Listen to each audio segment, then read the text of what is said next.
가요? 주 안에서 사랑하고 축복합니다.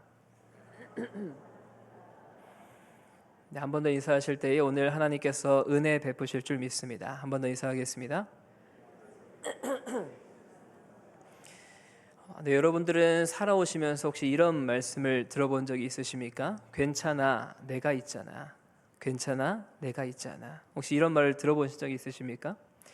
부모님께 들으셨을 수도 있겠고 또 배우자에게 들으셨을 수도 있겠죠. 가장 힘들었던 순간에 곁에서 내 손을 꼭 잡아주면서 건네주었던 이 말 한마디, 상황이 바뀐 것도 아닌데 이 한마디가 무너져가는 우리의 마음을 붙들어 줄 때가 있습니다.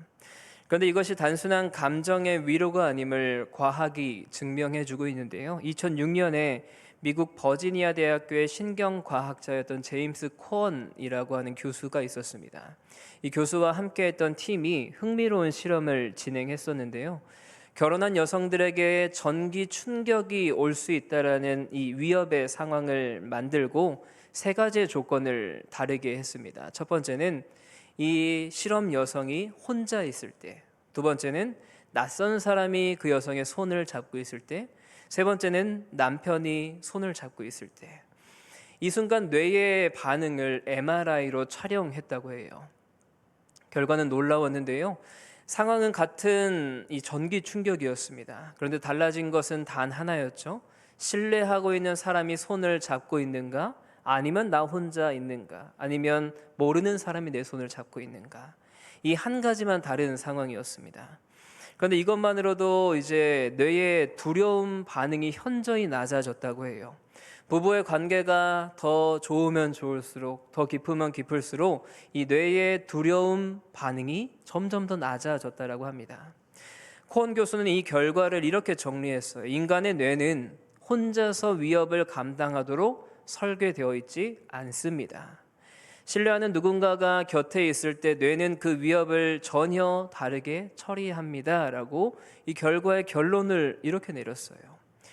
우리가 병원의 중환자실도 한번 생각해 보시죠. 의료인들이 정말 치열하게 환자를 케어하고 있는 공간이 중환자실이죠. 이 환자 곁에서 손을 잡고 있는 가족들이 있습니다. 의술이 바뀌지도 않았고요, 장비가 바뀌지도 않았는데 환자가 느끼는 게 다른 거예요.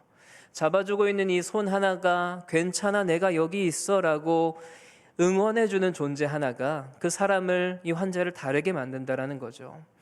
그 말은 힘에서 오는 것이 아니었습니다. 말을 하는 사람이 누구냐에서 온다라는 것이죠. 오늘 본문에서 한 왕이 세계 최강 제국의 군대 앞에 선 백성들에게 이렇게 선포하고 있어요. 두려워하지 말라, 놀라지 말라, 우리와 함께 하시는 이가 그들보다 크시다. 이 말은 그냥 기운내라는 말이 아니었습니다.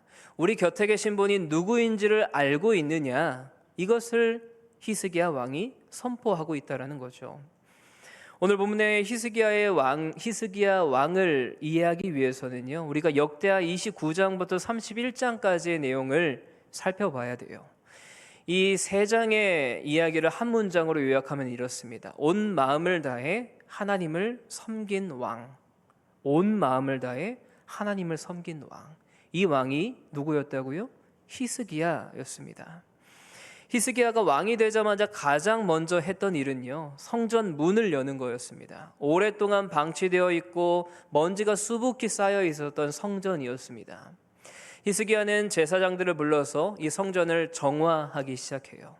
수십 년 동안 드리지 못했었던 유월절을 다시 회복하게 됩니다.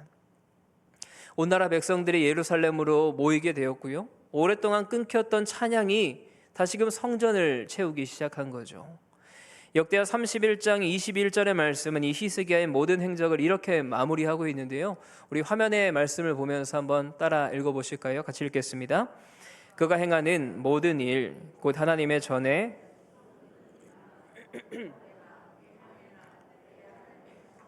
한 마음으로 행하여 형통하였었더라. 마지막 구절이 뭐예요? 형통하였었더라.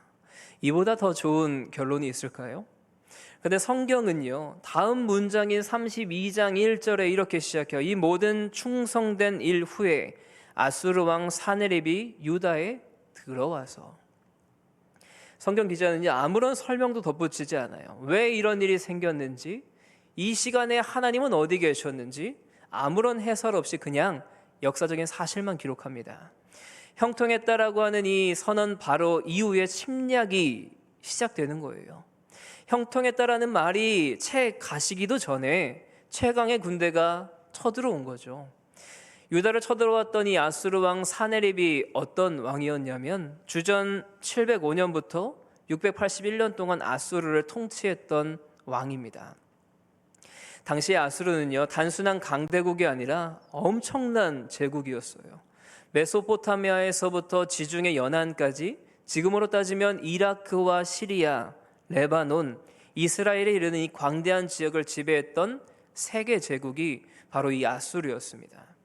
그 제국의 정점에 있었던 왕이 이 사네립 왕이었어요. 사네립의 통치 방식이 어떠했냐면 저항하는 도시가 있다면 철저하게 가서 다 파괴시켰습니다. 항복하지 않는 백성들이 있다면 포로로 끌어다가 다른 땅에 강제로 이주시켰던 왕이 이 사네립 왕이었어요. 그래서 유다의 주변 나라들도 하나씩 둘씩 무릎을 꿇게 되기 시작한 거죠. 그런데 역사는 여기서 멈추지 않습니다. 고고학자들이 발굴했던 유물 중에 하나인 사네립의 프리즘이라는 이 유물이 있는데 이것이 런던의 대형 박물관에 지금 소장되어 있습니다. 이 사네립의 프리즘이라고 하는 것은요, 육각형의 점토 기둥이었어요. 고대 아시리아에서는 기둥 가운데에 축을 돌려가면서 글을 읽었는데 이 기둥에 사네립이 자신이 직접 새긴 글이 있었습니다. 어떤 글이었냐면 유다의 46개 성읍을 점령하고 히스기야를 그의 왕궁의 새장에 갇힌 새처럼 예루살렘에 가두었다. 성경의 기록과 실제 역사가 정확하게 일치하고 있어요. 꾸며낸 이야기가 아니었습니다. 실제로 일어났었던 사건이라는 거죠. 세계 최강 제국의 왕이 세계 최강의 군대 18만 5천 명을 이끌고 예루살렘 성벽 앞에 지금 진치고 있는 거예요. 이 장면이 그려지십니까? 온 마음을 다해서 하나님을 섬겼다라고 이야기했던 이 왕, 형통하다라는 이 말씀이 울려 퍼지던 바로 그 시점에 세상에서 가장 강한 군대가 코앞에 들이닥친 거예요. 히스기야는 지금 18만 5천 명 앞에 서 있습니다. 그런데 히스기야는 전혀 무너지지 않았어요. 오히려 백성들 앞에 서서 담대하게 또한 단호하게 선포했다라는 거죠. 오늘 본문을 통해서 세 가지로 그 이유를 함께 살펴보려고 해요. 먼저 살펴볼 것은 신실한 삶 뒤에도 시련은 찾아온다입니다. 신실한 삶 뒤에도 시련은 찾아온다. 우리 1절의 말씀을 같이 한번 다시 읽어보실까요? 같이 읽겠습니다. 이 모든 충성된 일을 한 후에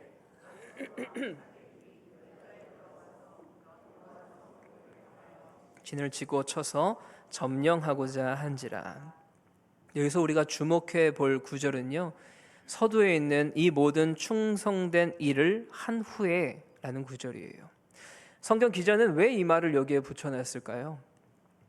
그때 그냥 사네립이 쳐들어왔다라고 써도 되겠죠. 굳이 이 모든 충성된 일을 한 후에 라고 적고 있습니다.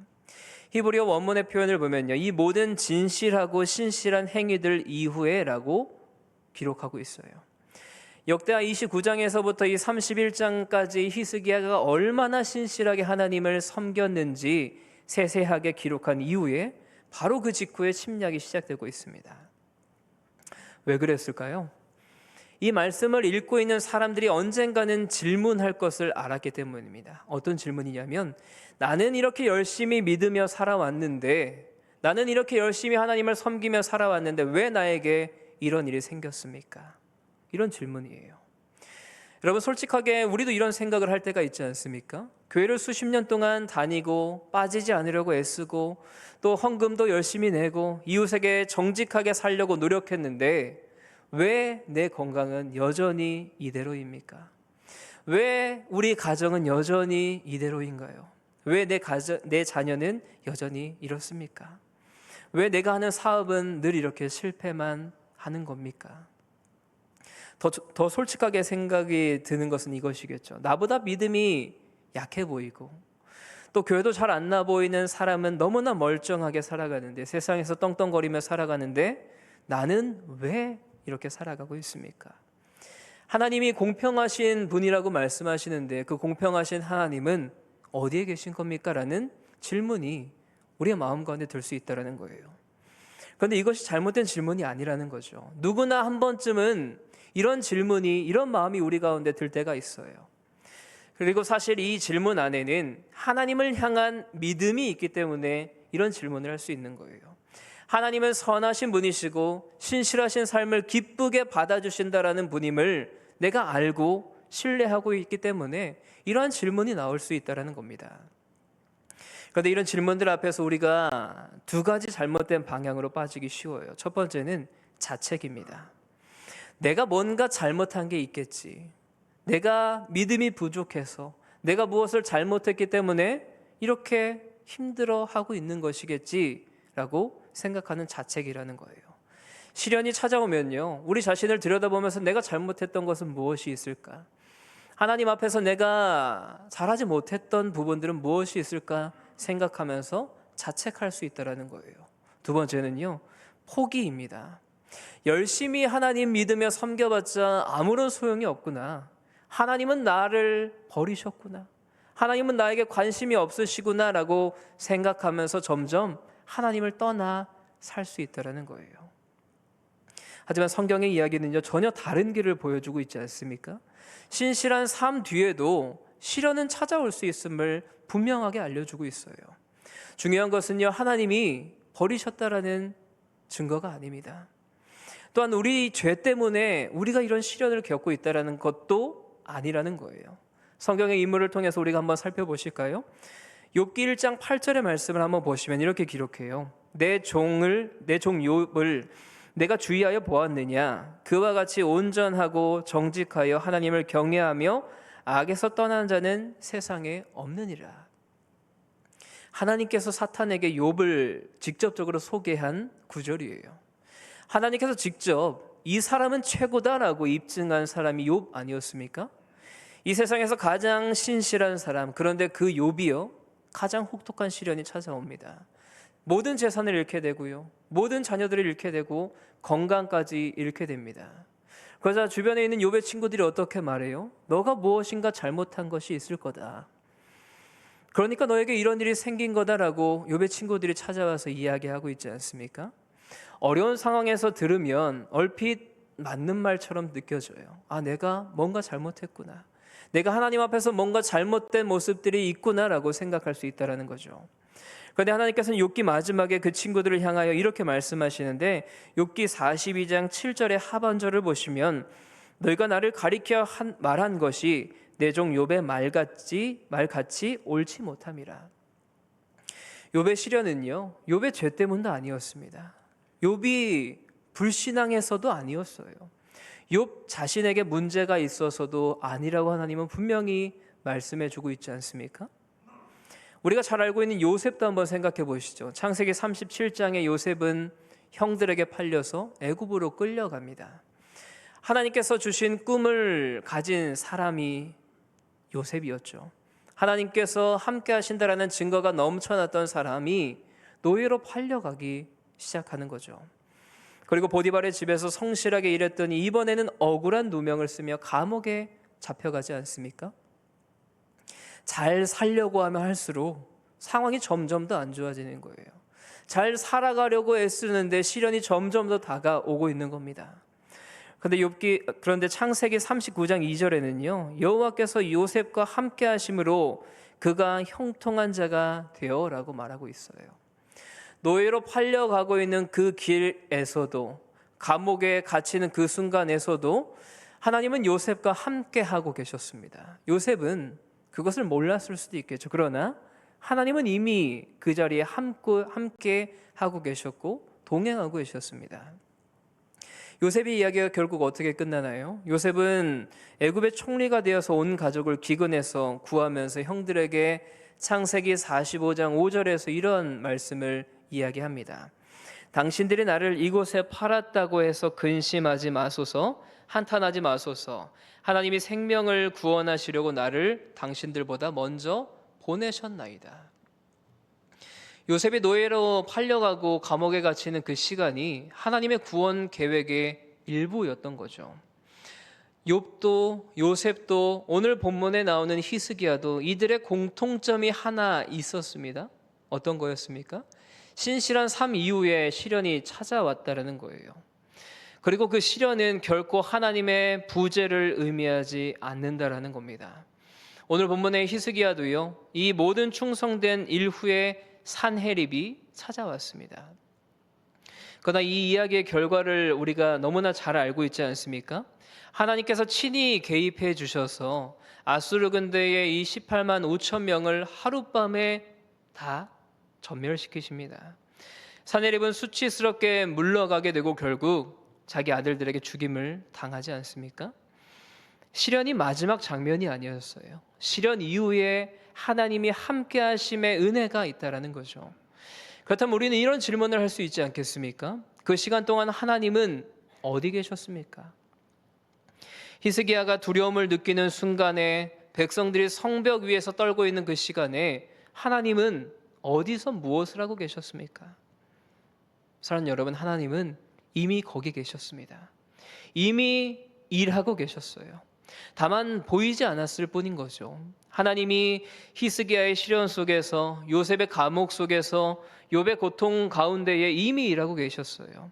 아직 손을 뻗지 않으신 것처럼 보였지만 이미 먼저 가셔서 그 길을 예비해 두고 계셨고 그 길 속에서 하나님은 이미 일하고 계셨습니다.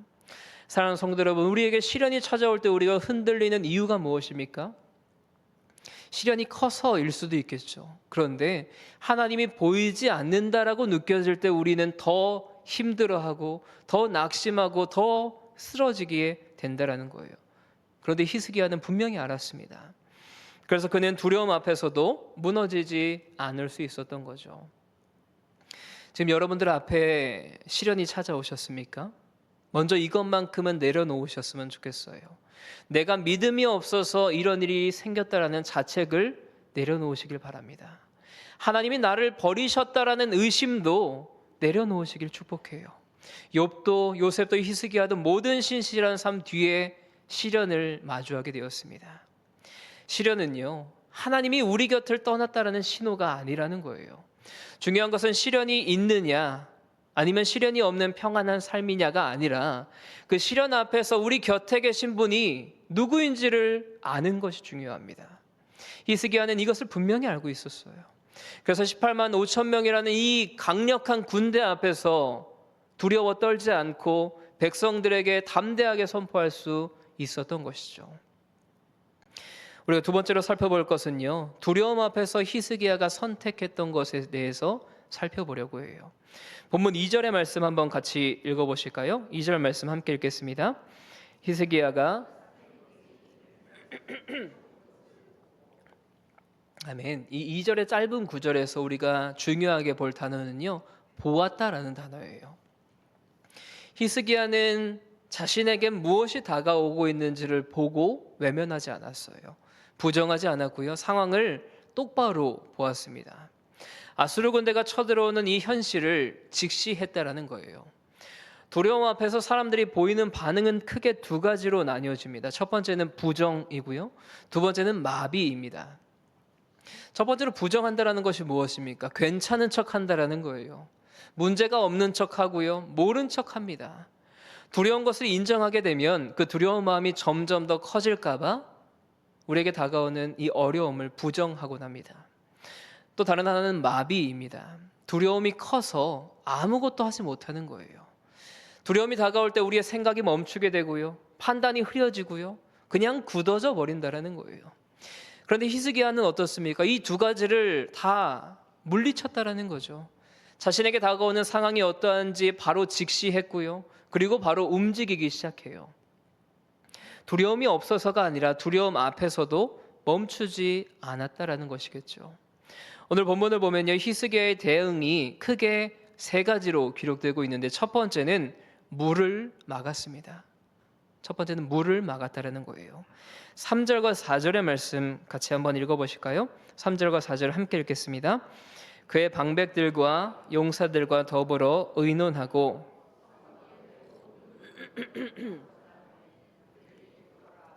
이에 백성이 많이 모여 모든 물 근원과 땅으로 흘러가는 시내를 막고 이르되 어찌 아수르 왕들이 와서 많은 물을 얻게 하리요 하고. 아멘. 히스기야는요 방백들과 용사들을 불러 모아서 전략 회의를 시작해요. 그리고 성 밖에 있는 샘들과 시내를 막기로 결정하는 거죠. 적군이 예루살렘 인근에서 물을 얻지 못하도록 하는 전략이었습니다. 고대 전쟁에서 수자원을 확보하는 것이 군대의 생존과 직결되었기 때문입니다. 물이 없으면요 아무리 강한 군대가 온다 할지라도 오랫동안 버티지 못합니다. 히스기야는 이것을 알고 있었고 즉각적으로 실행하기 시작해요. 실제로 지금도 예루살렘에 가보면요 히스기야 터널이라는 이 유물이 남아 있는데요, 기온샘에서 실로암 목까지 약 533m를 뚫는 수로인데 고고학자들은요 이것이 이 시기에 히스기야가 만든 공사의 흔적이라고 보고 있습니다. 또한 히스기야가 두 번째로 했던 대응은요 성벽을 쌓고 무기를 준비합니다. 5절의 말씀을 보면요 히스기야가 힘을 내어 무너진 모든 성벽을 보수하되 망대까지 높이 쌓고 또 외성을 쌓고 다윗의 밀로를 견고하게 하고 무기와 방패를 많이 만들고. 무너진 성벽을 보수하고요 망대를 올리는 거예요. 또한 바깥의 성벽을 하나 더 쌓기 시작합니다. 다윗의 성 밀로라고 불리는 구조물도 보수하고 있는 거죠. 그리고 무기와 방패를 대량으로 만들기 시작해요. 할 수 있는 모든 군사적인 준비를 히스기야가 시작하는 거죠. 어떤 분들은 이 장면을 보면 이런 생각이 드실 수도 있을 것 같아요. 히스기야가 성벽을 쌓고 무기를 만드는 것이 하나님을 온전히 신뢰하지 못하는 것이 아닙니까? 진짜 믿음이 있다면 그저 기도하면서 하나님의 일하심을 바라봐야 됐던 것은 아닙니까? 라고 질문할 수 있겠죠. 근데 성경에서 말하는 믿음이라고 하는 것은요 인간적인 노력의 포기를 의미하는 것이 아니에요. 인간이 할 수 있는 이 모든 노력을 포기하는 것이 믿음이 아니라는 거예요. 예루살렘 성벽을 재건했던 느헤미야를 한번 떠올려 보시죠. 성벽을 재건할 때 대적들의 위협이 얼마나 많이 있었습니까? 그래서 그들이 어떻게 하냐면 느헤미야 4장 9절의 말씀을 보면 우리가 우리 하나님께 기도하며 그들로 말미암아 파수꾼을 두어 주야로 방비하는데, 기도하면서 동시에 파수꾼을 세우는 거예요. 언제 쳐들어올지 모르니까 기도하면서 준비를 하고 있는 거죠. 또한 4장 17절의 말씀을 보면 더 생생한 장면이 나오는데 성을 건축하는 자와 짐을 나르는 자는 다 각각 한 손으로 일하며 한 손에는 병기를 잡았는데, 지금 상황이 위태하니까 한 손에는 무기를 들고요 한 손으로 일을 하기 시작한다는 거죠. 기도하면서 기다리고만 있는 것이 아니라 내가 할 수 있는 부분에 최선을 다하는 것이죠. 우리 일상을 한번 생각해 보시죠. 우리가 몸이 아플 때 어디를 갑니까? 병원에 갑니다. 또한 기도도 하죠. 아무도 하나님을 믿는데 왜 병원에 갑니까? 라고 말하지 않는다라는 거예요. 기도하면서 병원에 가는 것이 우리가 할 수 있는 당연한 일 아닙니까? 하나님께서 주신 의술을 통해서 하나님께서 일하시기 때문인 거예요. 자녀 교육도 생각해 보시면 어때요? 자녀를 위해서 기도하면서 동시에 우리가 할 수 있는 것들을 최선을 다해야 하잖아요. 가르칠 수 있는 것들은 가르치고요, 또 잘못된 길을 가고 있다면 훈육도 하고요, 또한 환경을 만들어 주어서 우리 자녀들이 공부할 수 있는 최고의 환경을 만들어주는 것이 우리가 할 수 있는 모습이라는 거죠. 기도만 하고 아무것도 안 하는 것은 믿음이 아니라는 거예요. 히스기야도 하나님을 신뢰하면서 할 수 있는 모든 부분들에 최선을 다해서 행동합니다. 수자원을 막았고요, 성벽을 쌓았고요, 무기를 준비했습니다. 이것을 우리가 불신앙이라고 말할 수 없겠죠. 이것은 하나님이 주신 지혜와 책임을 다하는 신앙인의 모습이었습니다. 그런데 히스기야의 세 가지 대응 중에 제가 가장 주목하는 것은 세 번째인데요, 세 번째는요 말씀을 선포했습니다. 6절의 말씀 같이 읽어보실까요? 함께 읽겠습니다. 군대 지휘관들을 세워 백성을 거느리게 하고 성문 광장에서. 아멘. 히스기야는 군대의 백성 전체를요 성문 광장으로 불러 모으기 시작해요. 그리고 그 자리 가운데에서 말씀을 들려주었습니다. 한번 생각해 보시죠. 물도 막았고요, 성벽도 쌓았습니다. 수많은 무기들도 준비했어요. 그런데 여기서 끝이 아니었습니다. 히스기야가 마지막으로 한 것은, 가장 중요하게 여겼던 것은 말씀을 선포하는 일이었습니다. 왜 그랬을까요? 아무리 성벽을 높이 쌓은다 할지라도, 아무리 많은 무기를 가지고 있다 할지라도 두려움에 얼어붙은 사람들은 싸울 수 없습니다. 성벽은 돌로 쌓을 수 있겠죠. 그런데 무너진 마음은요, 돌로 쌓을 수 없다라는 거예요. 돌로 막을 수 없다라는 거죠. 히스기야는 성벽보다 먼저 무너지는 것이 우리의 마음임을 분명히 알았습니다. 그래서 백성들의 마음을 세우기 시작하는 거예요. 히스기야의 세 가지 대응의 절정은 6절의 말씀 선포였습니다. 실용적인 준비는요, 우리의 몸을 지킬 수 있습니다. 성벽을 쌓으면서 적군들로부터의 이 공격들을 막을 수 있겠죠. 그런데 말씀 선포는요, 우리의 마음을 지키는 거예요. 우리의 마음을 지키는 것이 말씀 선포입니다. 히스기야는 이 실용적인 준비와 말씀이 선포되는 이 두 가지가 다 필요하다는 것을 분명히 알았어요. 그래서 8절의 마지막을 보시면, 백성이 유다 왕 히스기야의 말로 말미암아 안심하였더라라고 이야기해요. 이 백성들은요, 성벽이 세워졌을 때 안심하지 않았습니다. 수많은 무기들이 준비되었을 때 안심하지 않았고요, 말씀을 들었을 때 이 백성들이 안심했다라는 거예요.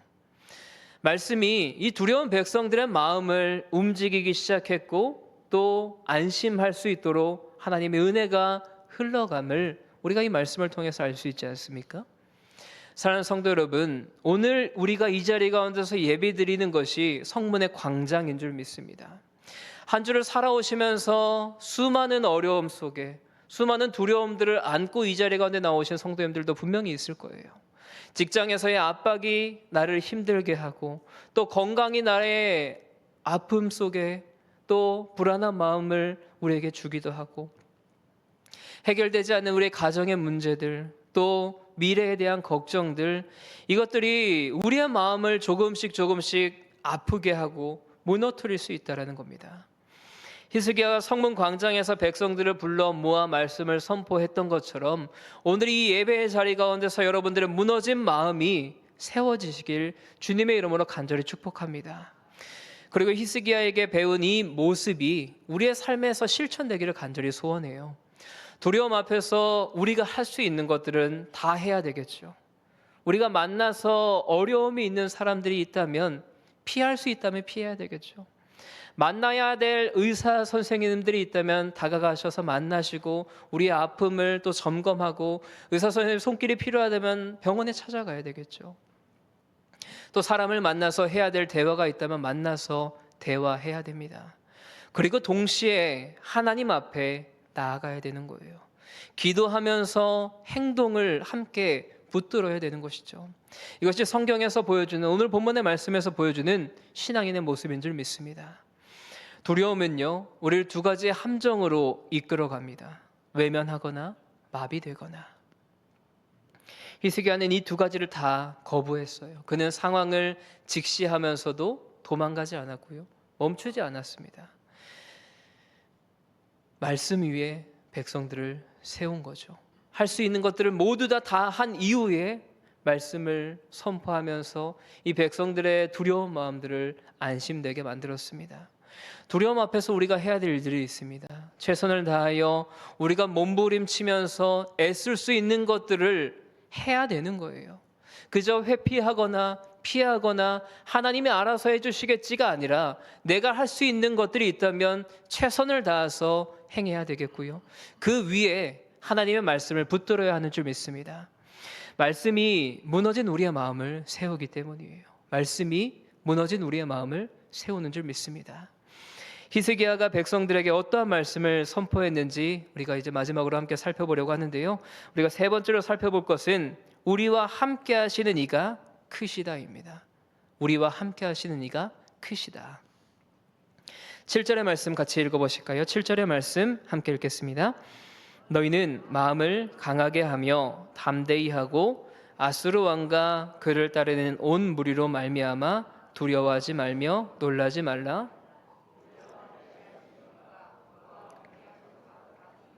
아멘. 성문 광장에 모인 군대와 백성들에게 히스기야가 선포한 말씀입니다. 너희는 마음을 강하게 하며 담대히 하고 아수르 왕과 그를 따르는 온 무리로 말미암아 두려워하지 말며 놀라지 말라. 우리와 함께 하시는 이가 그와 함께 하시는 자보다 크니. 이 7절 말씀에는요, 네 가지의 명령 단어가 나와요. 첫 번째는 강하라, 두 번째는 담대하라, 세 번째는 두려워하지 말라, 네 번째는 놀라지 말라.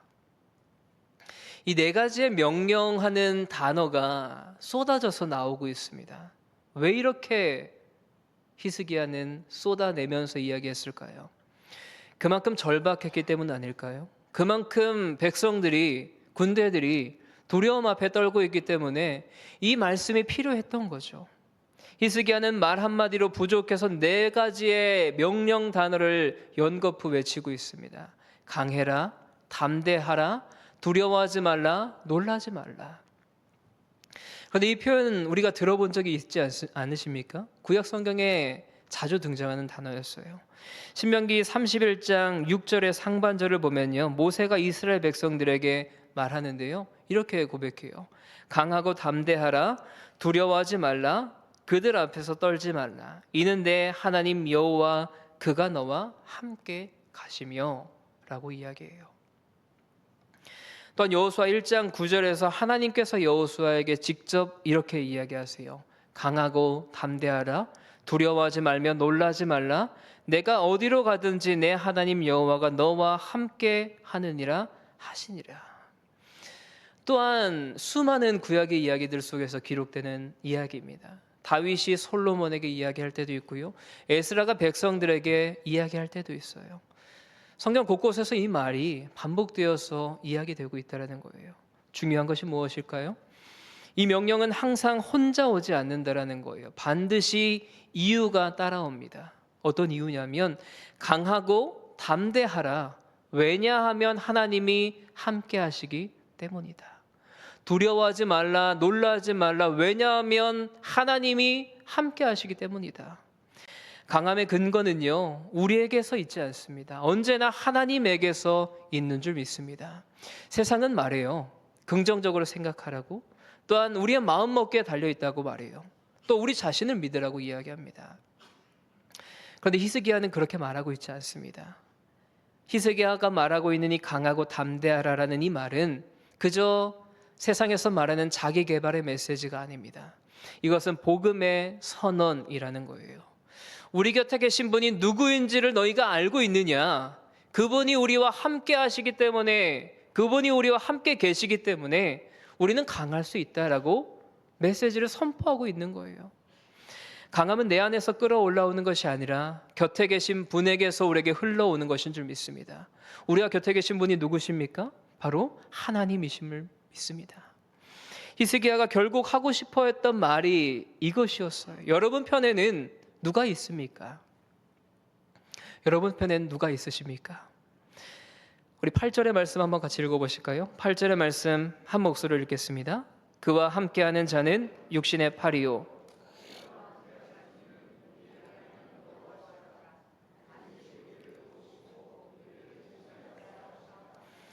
백성이 유다 왕 히스기야의 말로 말미암아 안심하니라. 아멘. 8절에 시작하는 이 그와 함께하는 자는 이 사내립 편에 서 있는 것을 의미하겠죠. 사내립 편에 서 있는 것이 뭐라고 말해요? 육신의 팔이다 라고 말하고 있습니다. 살과 뼈로 이루어져 있다는 거예요. 아무리 강해도 아무리 많아도 결국 죽을 수밖에 없는 유한한 힘 아니겠습니까? 사내립의 군대가 18만 5천 명이나 되는 대군이었어요. 당시 세상에서 가장 강력한 군사력이었습니다. 철병거를 앞세워서 46개의 성읍을 무너뜨린 대제국. 그런데 히스기야는 그 어마어마한 군사력을 단 4글자로 이야기하는데 육신의 팔이다 라고 말해요. 그렇다면 우리 편에 서 있는 분은 어떤 분이십니까? 우리 하나님 여호와라는 거예요. 이것은 군사력 숫자의 비교가 안 되겠죠. 피조물의 힘과 창조주의 능력을 비교하는 겁니다. 하늘과 땅 차이가 아니라 유한과 무한, 창조물과 창조주의 비교라는 거예요. 절대 비교될 수 없는 말이라는 거죠. 아무리 강한 군대도, 아무리 견고한 권력도, 아무리 무서운 질병도 결국은 육신의 팔이라는 거예요. 끝이 있다라는 것입니다. 그러나 우리 하나님 여호와는요, 시작도 끝도 없으신 분 아니십니까? 역사를 손에 쥐고 계신 분이 우리 하나님이시라는 거예요. 그분이 우리와 함께하고 계신다라고 이 8절의 말씀에서 히스기야가 선포하고 있습니다. 우리가 열왕기하 6장의 말씀을 보면 이런 장면이 있어요. 선지자 엘리사가 도단성에 있을 때 아수르 군대가 밤새 성을 포위했습니다. 아침에 사환이 나가 보니까요, 사방이 적군이었어요. 그래서 뭐라고 외치냐면, 내 주여, 우리가 어찌하리이까? 이렇게 외치는 거예요. 방법이 없었습니다. 엘리사의 대답이 히스기야의 선포와 똑같았는데 열왕기하 6장 16절의 말씀을 보면요, 이렇게 말하고 있습니다. 대답하되 두려워하지 말라. 우리와 함께한 자가 그들과 함께한 자보다 많으니라. 그리고 하나님께서 사환의 눈을 열게 하셨을 때 그는 불말과 불병거가 산에 가득한 것을 보지 않았습니까? 하나님의 군대는요, 처음부터 그곳에 있었습니다. 다만 보이지 않았을 뿐이에요. 오늘 살아가는 우리도 마찬가지 아닌가요? 두려움이 밀려올 때, 우리의 삶에 사방이 막힌 것처럼 답답함이 우리에게 다가올 때, 방법이 없는 것 같아 보일 때 보이지 않는다라고 해서 하나님이 계시지 않은 게 아니라는 거예요. 우리와 함께 하시는 분은요, 우리와 늘 동행하고 계십니다. 믿으십니까? 우리와 늘 함께하고 계십니다. 믿으십니까? 그 하나님이 우리와 지금도 동행하고 계시고요, 우리의 삶을 처음부터 끝까지 지켜주시고 인도해 주시는 분이 우리 하나님이신 줄 믿습니다. 8절의 마지막 문장을 보시면 이렇게 말해요. 백성이 유다 왕 히스기야의 말로 말미암아 안심하였더라. 지금 군대가 그대로 있어요. 상황이 바뀌지 않았습니다. 사네립의 군대는요, 여전히 성벽 밖에서 이들을 압박해오고 있고요, 언제 공격할지 모르는 상황 속에 있었습니다. 그런데 백성들이 안심하기 시작한 거예요. 무엇이 바뀌었습니까? 이들은 말씀을 들은 것밖에 없었어요. 우리와 함께 하시는 이가 크시다라는 이 말씀의 선포를 들었을 때 그들의 두려운 마음이 안심하는 마음으로 바뀌었습니다. 히브리어로 안심하다라는 이 단어는요, 기대다, 몸을 얹다라는 의미를 가지고 있어요. 그저 심리적으로 진정된 것이 아니었습니다. 지친 사람이 벽에 몸을 기대는 것처럼 백성들이 히스기야가 선포했던 이 말씀 위에 자신의 삶의 모든 것들을 기댄 거예요. 두려웠던 사람들이 그 말씀 들었던 그 선포 위에 그들의 두려운 마음을 기대기 시작한 거죠. 그러자 그들의 두려웠던 마음이 바뀌게 되었습니다. 이것이 말씀의 능력인 줄 믿습니다. 히스기야가 그 말씀을 선포하자 두려워하던 백성들이 말씀 위에 기대면서 그 마음이 변화되기 시작한 거예요. 오늘 예배의 자리가 이런 자리 되시길 주님의 이름으로 간절히 축복합니다. 사랑하는 성도 여러분, 설교를 시작하면서 제가 여쭤봤었죠. 괜찮아, 내가 있잖아 라는 말을 들어보신 적이 있으십니까? 라고 여쭤봤었죠. 말의 힘은요, 그 말을 하는 사람이 누구냐에서 온다라고 말씀드렸어요. 히스기야가 성문 광장에서 외친 것이 바로 이것이었습니다. 우리와 함께하고 계시는 분이, 우리 곁에 계신 분이 누구인지 너희는 알고 있느냐. 백성들은요, 그 말씀 위에 그들의 모든 것들을, 그들의 자신의 모든 삶을 기대기 시작한 거예요. 그래서 그것이 전부를 바꾸게 된 것이죠. 지금 여러분들의 삶에 사네립이라고 하는 이 아수르라고 하는 큰 군대가 찾아오셨습니까? 직장에서의 압박입니까? 아니면 우리 건강을 통한 두려움이십니까? 해결되지 않은 관계이십니까? 아니면 경제적인 위기입니까?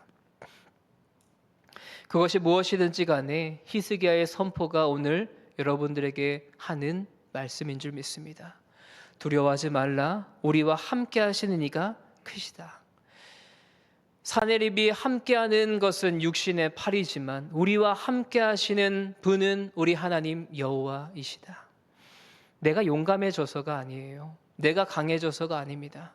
곁에 계시는 분이 누구이신지를 알기 때문에 우리가 담대하게 나아갈 수 있는 거예요. 두려움에서 안심으로 바뀔 수 있는 겁니다. 우리 하나님이 우리 편에 서 계십니다. 믿으십니까? 그리고 그분은요, 육신의 팔보다 크신 분이세요. 사랑하는 성도 여러분, 말씀을 마무리하려고 해요. 우리는 세 가지에 대해서 오늘 함께 나눴습니다.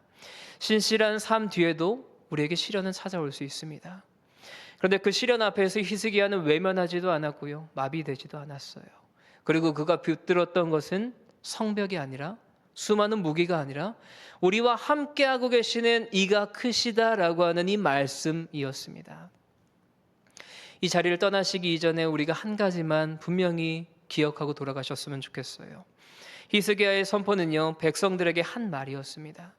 그런데 오늘 이 자리 가운데에서 선포되어지는 이 말씀이 하나님께서 우리에게 하시는 말씀이에요. 괜찮아, 내가 있잖아. 이 말의 힘은요, 그 말을 하는 사람이 누구에서 오느냐에 따라 달려져 있습니다. 하나님께서 우리에게 분명히 말씀하고 있는 거예요. 우리와 함께 하시는 분이 세상의 그 어떠한 것보다 크다고 우리에게 말씀하고 있습니다. 사랑하는 여러분, 또 내일부터 여러분들의 삶의 현장 가운데서 두려운 상황 속에 마주한다 할지라도 한 가지를 하나님 앞에 이름을 불러내면서 선포했으면 좋겠습니다. 우리와 함께 하시는 이가 그들보다 크시니라. 이 말씀을 붙잡고 이번 한 주 또 살아갈 수 있는 저 여러분 되시길 주님의 이름으로 간절히 축복합니다. 우리 시간 함께 찬양하고 기도했으면 좋겠는데요. 하나님은 너를 지키시는 자라는 찬양 함께 고백하면서 기도했으면 좋겠습니다.